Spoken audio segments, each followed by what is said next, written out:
Assalamualaikum warahmatullahi wabarakatuh. Alhamdulillah, puji syukur kita panjatkan kehadirat Allah Subhanahu wa Ta'ala. Salawat serta salam senantiasa tercurah kepada Nabi kita Sayyidina Muhammad Sallallahu Alaihi Wasallam. Semoga kita semua senantiasa sehat walafiat, ada dalam lindungan Allah Subhanahu wa Ta'ala. Di pertemuan kita kali ini kita akan membahas materi terkait dengan alokasi sumber daya manusia, ya, atau meratakan sumber daya manusia. Pada peta jadwal dasar yang telah kita bahas sebelumnya, itu kalau kita cermati terlihat bahwa untuk setiap periode waktu terdapat satu atau beberapa aktivitas yang harus dilaksanakan. Nah, aktivitas-aktivitas ini membutuhkan waktu dan sumber-sumber daya.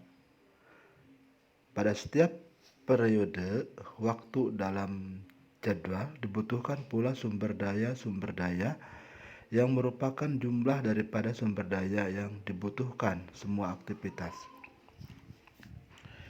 Sebagai contoh, berikut ilustrasi tentang penggunaan sumber daya dalam sebuah aktivitas proyek. Misalnya sebuah proyek memiliki 3 aktivitas A, B, C.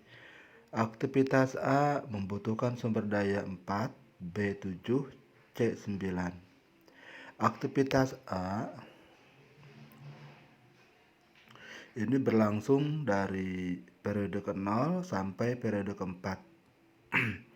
B dari 2 ke 7, C dari 4 ke 10. Kalau diperhatikan terlihat bahwa periode waktu dari 0 sampai 2 itu yang muncul adalah aktivitas A saja, sehingga penggunaan sumber dayanya pun adalah penggunaan sumber daya aktivitas A saja, yaitu sebanyak 4.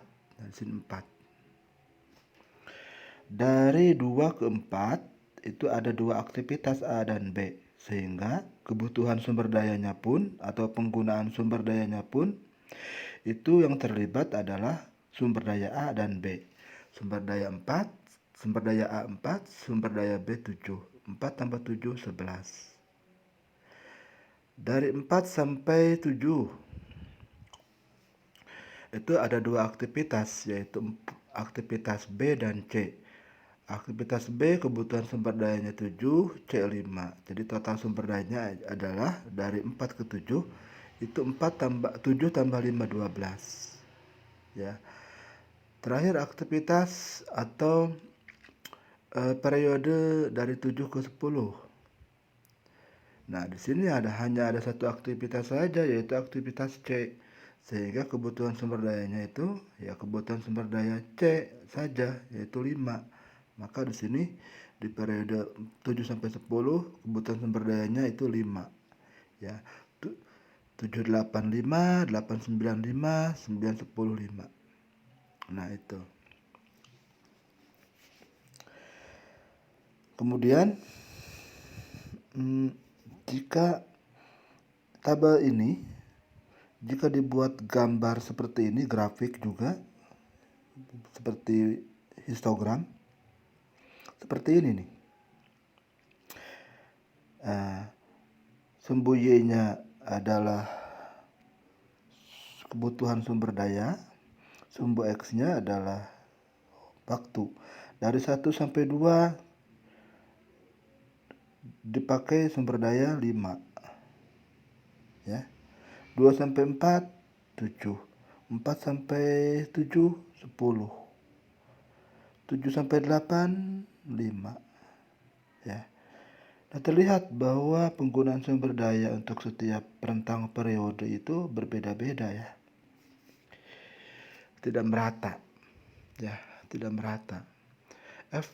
Efek dari ketidakmerataan inilah nanti akan muncul aktivitas menganggur. Nah, seperti di sini menganggurnya ini. Ini menganggur. Nah, ini kurang bagus Karena menganggur juga ada biayanya, di samping akan memunculkan inefisien. Ya.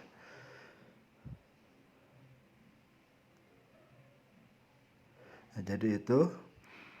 Nah, alokasi sumber daya adalah mengatur jadwal aktivitas-aktivitas sedemikian rupa sehingga tingkat kebutuhan sumber daya dari waktu ke waktu itu menjadi serata mungkin, ya. Atau dengan kata lain, tujuannya adalah untuk diperoleh tingkat penggunaan yang lebih besar atau tingkat pengangguran sumber daya yang kecil. Jadi target alokasi sumber daya adalah agar pengangguran sumber dayanya kecil dan tingkat penggunaannya itu lebih besar, ya. Jadi tidak boleh adanya pengangguran yang terlalu banyak. Misalnya periode 1 sampai 2 sibuk, 2 sampai 4 nganggur. Nah, itu tidak boleh terjadi. Sebaiknya diatur, dikelola, dijadwal sehingga setiap periodenya itu tidak ekstrim tingkat kesibukannya atau penggunaan sumber dayanya berbedanya tidak terlalu ekstrim. Jadi sasaran dari alokasi sumber daya manusia adalah terciptanya pemerataan sumber daya untuk setiap waktunya. Di sini ada ilustrasi, ya, ada ilustrasi, ada gambar A, ada gambar 1 dan gambar 2. Nah, gambar 1 dan 2 ini sama-sama penggunaan sumber dayanya itu sama. Nih, yang gambar 1 0 sampai 1 dibutuhkan sumber daya 10. Waktu dari 1 sampai 2 dibutuhkan sumber daya 1. Jadi total 10 tambah 1 11. Gambar kedua, dari waktu 0 sampai 1 dibutuhkan sumber daya 6. Dari 1 ke 2 dibutuhkan sumber daya 5. Totalnya adalah 6 tambah 5 11. Dari sisi jumlahnya memang 11, sama-sama 11, tapi dari tingkat pemerataannya berbeda. Terlihat bahwa gambar 1 itu ada ekstrim, ya. 10 ke 1 kan ekstrim. Nah, itu menunjukkan tidak merata. Berbeda dengan gambar kedua, itu relatif merata. Yang pertama 6, berikutnya 5. Nah, itu selisih 1. Di sini ada perhitungan, ada cara kuantitatif untuk menilai apakah suatu proyek itu memiliki pemerataan yang tinggi atau tidak, ya, yaitu dengan cara mengkuadratkan kebutuhan sumber daya setiap periode. Nah, ini gambar 1. Nah, gambar 1 misalnya, kebutuhan sumber dayanya itu periode pertama 0 sampai 1 10. Kemudian 1 sampai 2 kebutuhan sumber daya 1. Maka untuk melihat seberapa besarkah ketidakmerataan, yaitu dengan cara menjumlahkan, dikuadratkan dan dijumlahkan. Nah, 10 kuadrat ditambah 1 kuadrat 101.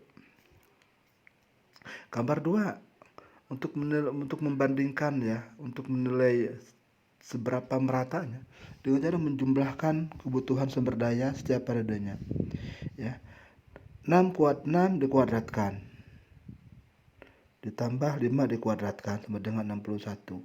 Semakin kecil jumlah kuadrat ini maka semakin merata dan semakin bagus, ya.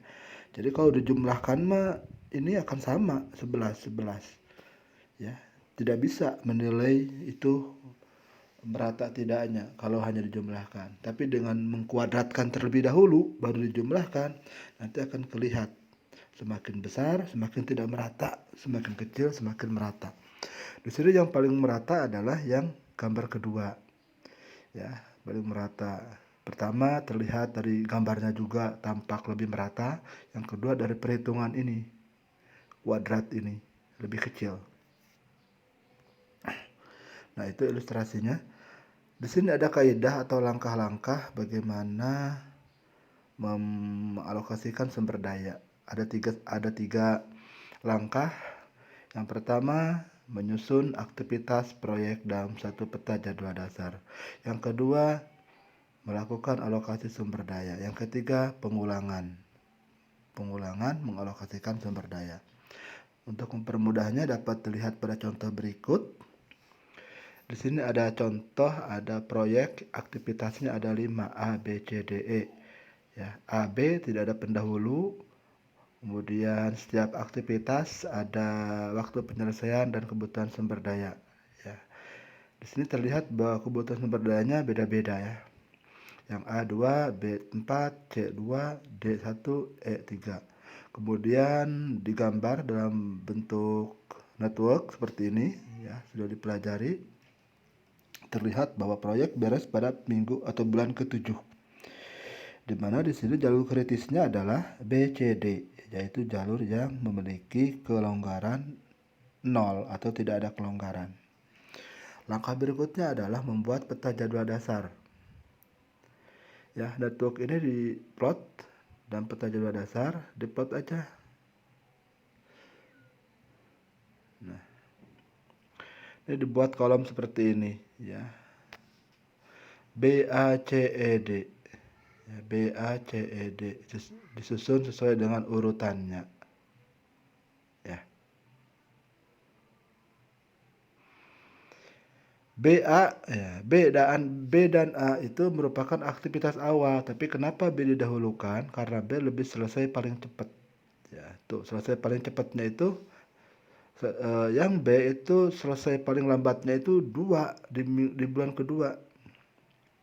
Yang A di bulan ke-5. Makanya ini urutannya di atas. Ya, untuk selanjutnya penyusunan ini mengikuti urutan pada jaringan, semakin akhir semakin bawah. Nah, di sini ada kolom-kolom. Ada kolom T waktu.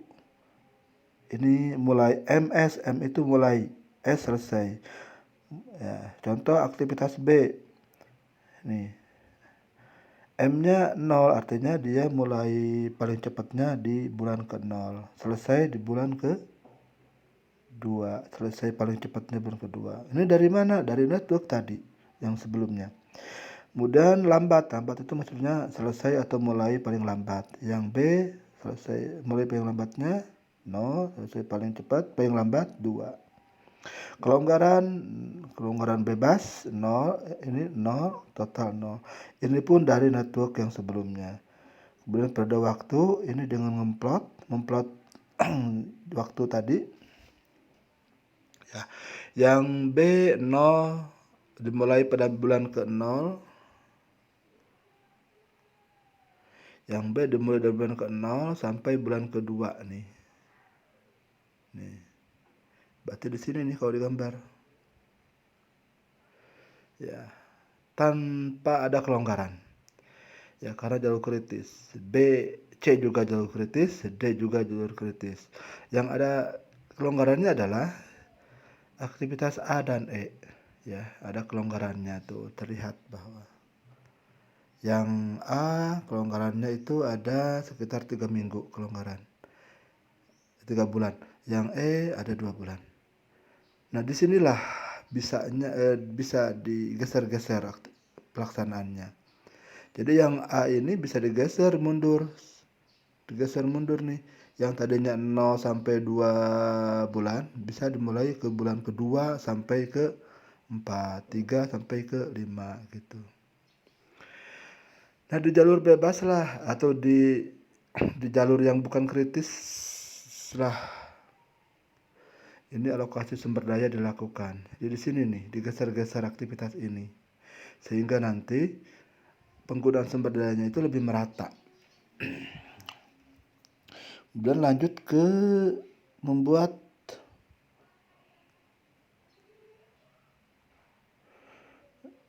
tabel seperti ini. Nah, tabel seperti ini ada sebelah kanannya adalah keterangan tentang alokasi sumber daya, sebelah kirinya tentang keterangan waktu, kelonggaran, kebutuhan sumber daya. Nah, kita lihat bahwa ini gambar 1. Ini data sebelumnya ya. Sebelumnya tinggal di copy paste dari sebelumnya. Kemudian ini juga peta jadwal dasar dari sebelumnya. Ya. Ada ya kolom yang baru yaitu alokasi sumber daya. Nah, di sini keterangan alokasi sumber dayanya dimasukkan di sini. Ya, ya. Contoh seperti ini 6. 6 itu artinya bahwa periode 0 sampai 1 itu penggunaan sumber dayanya 6. Ya, 6. Ya. 6 ini ya keseluruhan aktivitas yang terlibat dalam periode itu.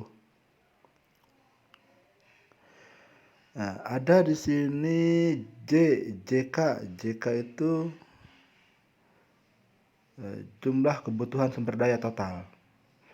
L itu langkah, S siklus, ini aktivitas. Aktivitas itu aktivitas apa nantinya yang digeser sehingga sumber dayanya jadi merata. Nah, ini gambar dasarnya ini yang pertama ya. Jadi yang ini kebutuhan sumber daya. Ini jumlah kebutuhan. Yang pertama dari mana? 6, 6, 5, 5, 5, 1, 1. Nah, kita lihat. Untuk periode 1 sampai 2. 0 sampai 2, maaf. 0 sampai 2. Ini aktivitas yang terlibat adalah aktivitas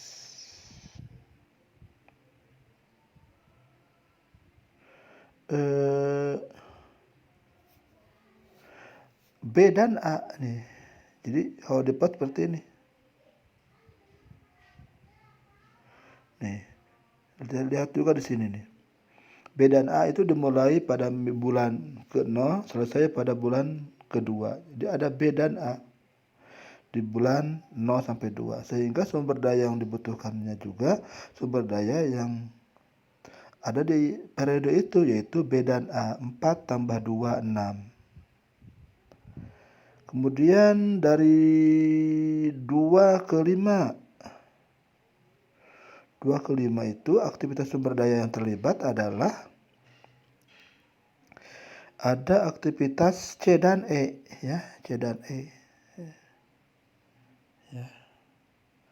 C dan E. Nah, lihat di C ada nih. C itu dimulai pada minggu kedua, selesai minggu kelima, bulan kelima. E juga sama, dimulai paling cepat bulan kedua, selesai pada bulan kelima. Di sini nih ada C dan E. Sehingga penggunaan sumber daya pada periode ini adalah penggunaan sumber daya C dan E. C-nya 2, E-nya 3, 5. Nah, sekarang 5 ke 7. 5 ke 7 itu ada aktivitas apa saja? Oh, ternyata hanya ada aktivitas D doang. Ya, D itu dimulai paling cepat bulan kelima. Ini D. Selesai bulan ke-7. Ini D. Sehingga sumber daya yang dibutuhkannya juga cuman aktivitas D doang, yaitu 1.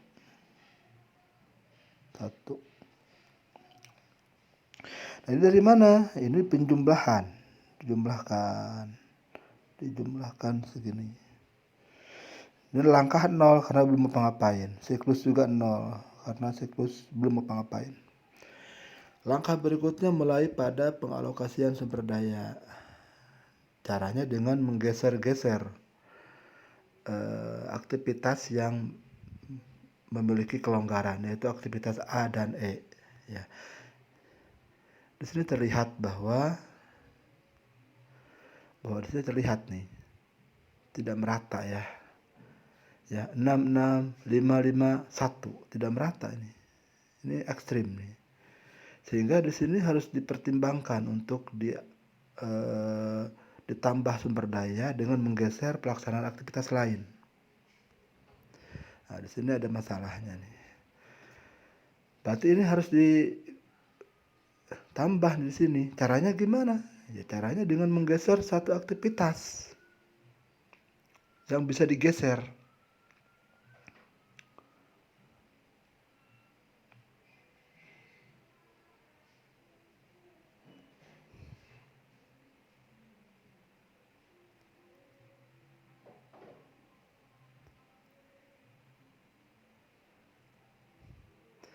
Nah, jadi berikutnya adalah meratakan sumber daya dimulai dengan menggeser waktu pelaksanaan aktivitas E sebanyak 2 langkah.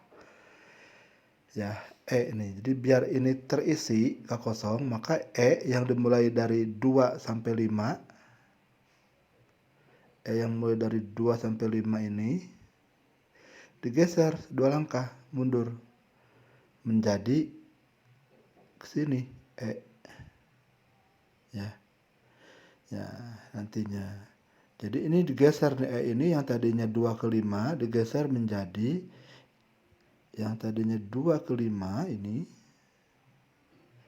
digeser karena ada kelonggaran di sini, digeser 2 langkah memenuhi kelonggaran itu menjadi seperti ini E ini. Nah, otomatis yang ini tadi jadi nambah nantinya karena ada aktivitas E di sini. Ya.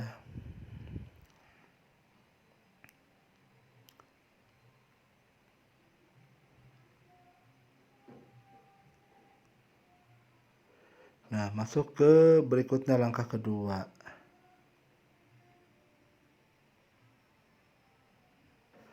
Langkah kedua di sini E sudah digeser.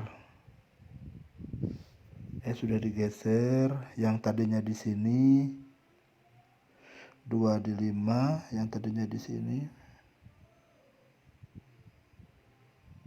menjadi di sini E. Ya. Otomatis akan mengalami perubahan. 0 sampai 2 tetap yang terlibat adalah B dan A, yaitu sebanyak 6. Kemudian 2 sampai 4 mengalami perubahan karena sudah tidak ada aktivitas E sudah digeser ke sini. Ya, jadi berkurang alokasi sumber daya manusia yang tadinya 5 dikurangi karena tidak ada aktivitas E, kurangi 3. 5 kurangi 3 jadi 2. Ya. Kemudian untuk 4 sampai 5 tetap yaitu yang terlibat hanya aktivitas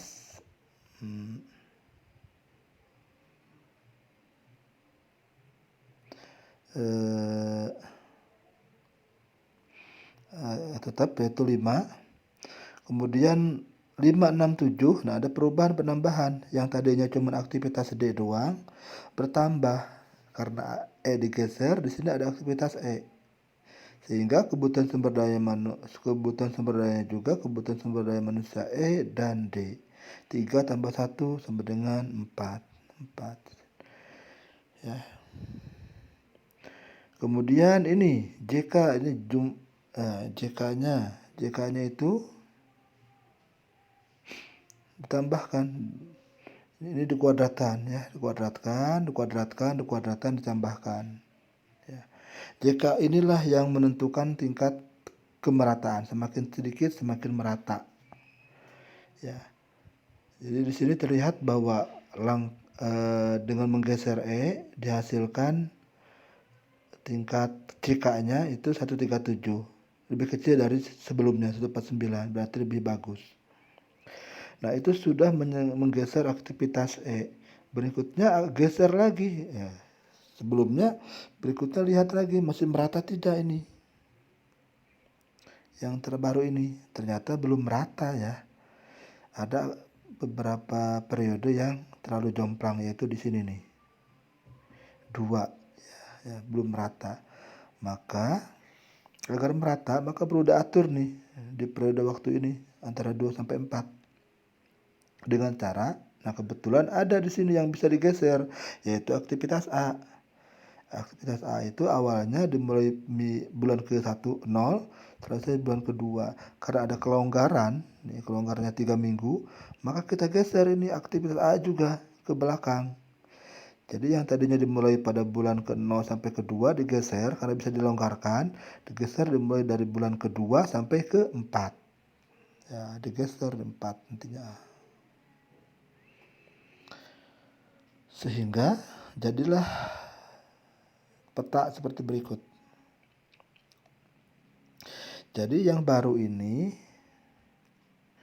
A itu bukan di 0 sampai 2 lagi, digeser menjadi 2 sampai 4 di sini. Ya, otomatis ada perubahan di sini nih, perubahan sumber daya. Ya, di sini nih 4 ya, dari 0 sampai 2, dari mana 4? Itu terjadi pengurangan karena yang tadinya di periode 0 sampai 2 ada aktivitas A, karena digeser tidak ada, yang ada aktivitas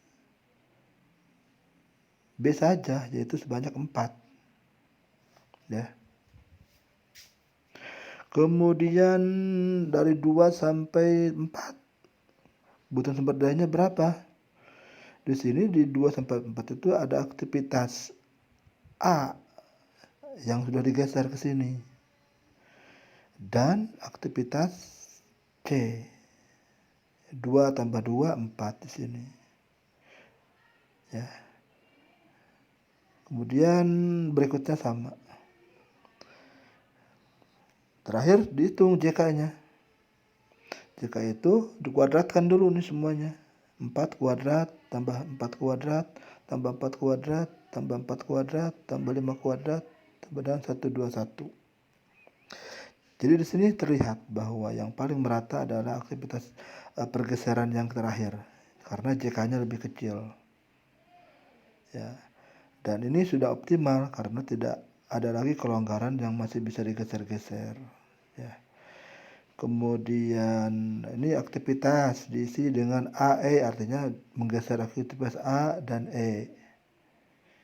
Langkahnya ada 2 langkah, yaitu misalnya A 2 langkah itu mundur 1 langkah ke belakang, 2 langkah ke belakang. Kemudian yang E juga kan dengan memundurkan 2 langkah ke belakang. Nah, itu gambaran terkait dengan pemerataan sumber daya manusia dalam sebuah aktivitas proyek. Sekarang dicoba di rumah. Tugasnya adalah sama melakukan pemerataan sumber daya manusia. Soalnya nomor 1 saja ini. Kemudian